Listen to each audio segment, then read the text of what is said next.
හැකි බව නැවත නැවතත් පසක් කොට තිබෙනවා. මගේ රටේ ආදරණීය පුරවැසියන්ගේ නොසැලෙන ධෛර්යය සමග එක්ව නැවත මේ රට ප්‍රතිනිර්මාණය කළ හැකි බව අපි ඒකාන්තයෙන්ම විශ්වාස කරනවා. දයාබර දෙමව්පියනි, සහෝදර සහෝදරියනි, මේ ව්‍යසනයේ මියගිය සියලු දෙනාට නැවත ජීවිතය ලබා දීමේ හැකිනම් ඕනෑම කොන්දේසියකට යටත්ව ඒ ඉටු කිරීමට අප දෙවරක් කල්පනා කරන්නේ නැහැ.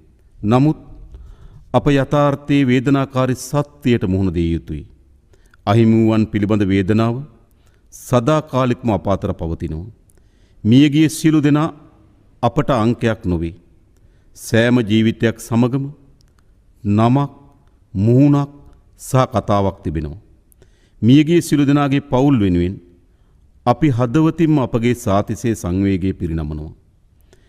ඒ සංවේගයකට සීමා නොවේ. ඒ පවුල් වලට නැවත ඒ ජීවිතය ලබා දිය නොහැකි වුණත් සිසු සියල්ල ලබා දීම වෙනුවෙන් අප කැපවීමෙන් කටයුතු කරනවා. ඒ වගේම දැන් අතුරුදහන් වූ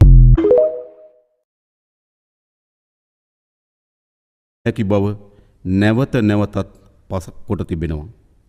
මගේ රටේ ආදරණීය පුරවැසියන්ගේ නොසැලෙන ධෛර්යය සමග එක්ව නැවත මේ රට ප්‍රතිනිර්මාණය කළ හැකි බව අපි ඒකාන්තයෙන්ම විශ්වාස කරනවා. දයාබර දෙමව්පියනි, සහෝදර සහෝදරියනි, මේ ව්‍යසනයේ මියගිය සියලු දෙනාට නැවත ජීවිතය ලබා දීමේ හැකිනම් ඕනෑම කොන්දේසියකට යටත්ව ඒ ඉටු කිරීමට අප දෙවරක් කල්පනා කරන්නේ නැහැ. නමුත් අප යථාර්ථයේ වේදනාකාරී සත්‍යයට මුහුණ දිය යුතුයි. අහිමි වූවන් පිළිබඳ වේදනාව සදාකාලිකම අප අතර පවතිනවා. මියගිය සියලු දෙනා අපට අංකයක් නොවේ.